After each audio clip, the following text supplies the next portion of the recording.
بہت ہی بنیادی ترین نقطہ ان روایات میں بیان کیا گیا کہ انسان ایک متوازن زندگی، بیلنسڈ زندگی کیسے گزار سکتا ہے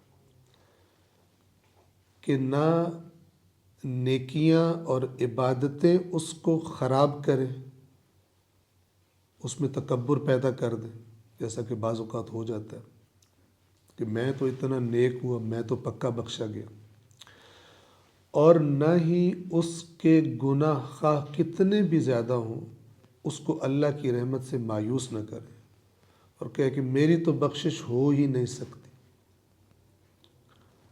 اس کو بہترین انداز میں ائمہ نے بیان فرمایا۔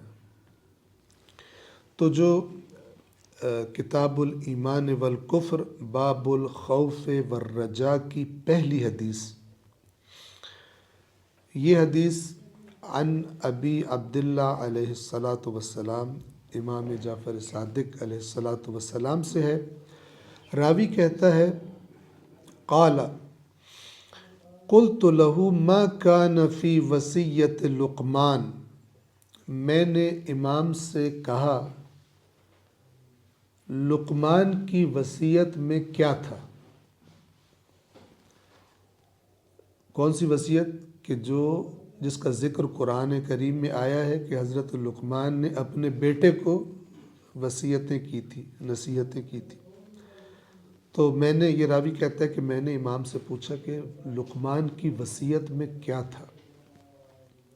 آپ کو معلوم ہے کہ لقمان بہت ہی زیادہ حکیم، یعنی دانا، سمجھدار تھے، اللہ نے خصوصی عنایت کی تھی ان پر۔ تو اس کے سوال کے جواب میں قال، امام نے فرمایا کان فیہا الاعاجیب، لقمان کی وصیت میں عجیب چیزیں تھیں۔ اب عجیب جو ہے وہ بعض اوقات کسی چیز کی خوبصورتی اتنی زیادہ ہوتی ہے کہ وہ، یعنی خوبصورتی کے اعتبار سے انسان کو تعجب ہوتا ہے، اپنی طرف کھینچتی ہے، اتنی اچھی ہوتی ہے، اس اعتبار سے تعجب فرما رہے امام۔ اس میں یعنی اتنی بہترین چیزیں تھیں کہ انسان تعجب کرتا ہے ان کو دیکھ۔ وَكَانَ أَعْجَبَ مَا كَانَ فِيهَا، اور جو عجیب چیزیں اس وصیت میں تھی ان میں سے سب سے زیادہ عجیب، کیا مطلب سب سے زیادہ جو انسان کو حیران کر دیتی ہے، اتنی اچھی، اتنی خوبصورت بات، وہ کیا تھی؟ ان قال لابنہ، وہ یہ کہ لقمان نے اپنے بیٹے سے کہا، اب توجہ سن، خف اللہ عز وجل خیفتاً،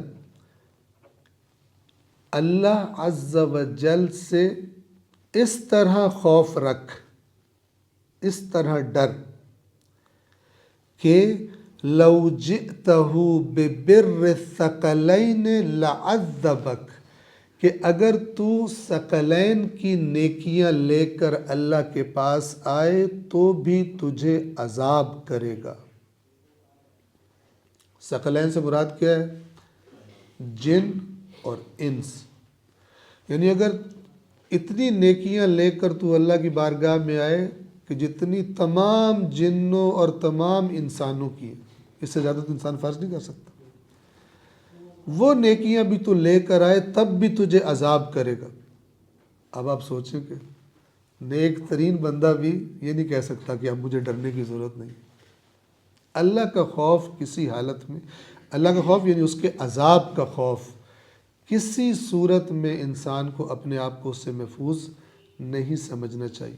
قرآن کریم نے جو لوگ جنت میں جا رہے ہوں گے قیامت کے دن، ان کی جو نشانیاں بیان کی ہیں کہ کون لوگ جنت میں جا رہے ہوں گے، کہ جو دنیا میں والذین من عذاب ربہم مشفقون، وہ لوگ کہ جو دنیا میں اپنے رب کے عذاب سے ڈرتے رہتے تھے، کانپتے رہتے تھے۔ ان عذاب ربہم غیر مأمون، اس لیے کہ یقیناً ان کے رب کا عذاب ایسی چیز ہے جس سے کوئی اپنے آپ کو امن میں نہ سمجھے، کسی پر بھی آ سکتا۔ اور اس سے بڑھ کے بات کیا ہوگی کہ قرآن مجید میں اللہ نے رسول پاک سے یہ فرمایا، اپنے رسول سے، کہ ان سے بڑھ کر کون ہوگا کہ قل انی اخاف، اے رسول کہہ دیجئے مجھے خوف ہے، میں ڈرتا ہوں کس بات سے؟ ان عصیت ربی، اگر میں بھی اللہ کی نافرمانی کر دوں، عذاب یوم عظیم، میں ڈرتا ہوں اللہ مجھے اس عظیم دن میں عذاب کر دے گا۔ تو اب اس سے بڑھ کے تو کوئی تصور نہیں کر سکتا۔ تو امام نے فرمایا کہ لقمان کی وصیت میں یہ تھا کہ انہوں نے اپنے بیٹے سے کہا اللہ سے اس طرح خوف رکھ کہ اگر تو ثقلین یعنی تمام جنوں اور انسانوں کی نیکیاں لے کر اس کی بارگاہ میں حاضر ہو تو بھی تجھے عذاب دے گا۔ یہ تو خوف کی حالت۔ اب امید،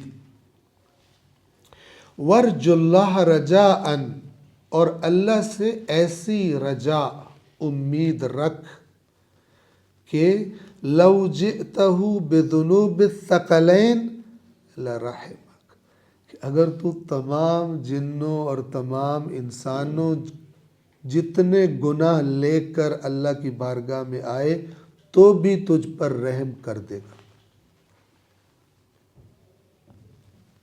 مایوسی حرام، اللہ کی رحمت سے مایوسی حرام، ٹھیک ہے۔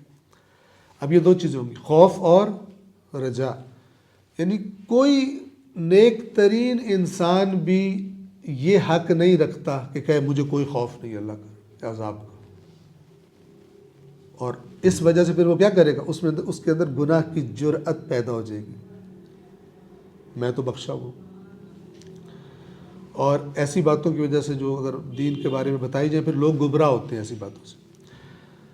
اب آگے سنیں، روایت ابھی آگے جاری ہے۔ ثم قال ابو عبداللہ علیہ السلام، اس کے بعد امام صادق علیہ السلام نے فرمایا کان ابی یقول، میرے والد کہا کرتے تھے۔ کون؟ امام محمد باقر علیہ السلام، یعنی ایک دفعہ نہیں فرمایا، کہا کرتے تھے، فرمایا کرتے تھے۔ اور یہ جو لفظ ہوتا ہے یہ بتا رہا ہوتا ہے کہ یہ بات زیادہ اہم ہے جس کو بار بار کہتے تھے۔ میرے والد فرمایا کرتے تھے اِنَّهُ لَيْسَ مِنْ عَبْدٍ مُؤْمِنٍ إِلَّا وَفِي قَلْبِهِ نُوران، فرمایا کرتے تھے کہ کوئی بھی عبد مومن بندہ، کوئی بھی مومن بندہ ایسا نہیں ہوتا مگر یہ کہ اس کے دل کے اندر دو نور ہوتے ہیں، دو نور ہوتے ہیں۔ کون کون سے؟ نور خیفت و نور رجاء، خوف کو بھی نور کہہ رہے ہیں، اللہ کا خوف نور ہے۔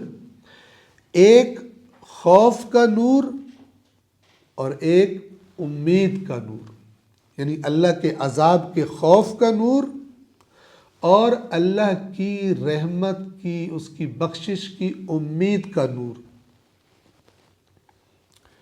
اچھا، ان کی مقدار کتنی ہونی چاہیے؟ خوف کا نور کتنا ہو، امید کا نور کتنا ہو، کون سا زیادہ ہونا چاہیے، کون سا کم ہونا چاہیے؟ بہت خوبصورت ہے کہ امام فرماتے ہیں لو وزن ھذا لم یزد علی ھذا، یہ آپ سمجھ لیں دائیں طرف میں کہہ رہا ہوں نور کا خوف کا نور، اور بائیں طرف سمجھ لیں امید کا نور۔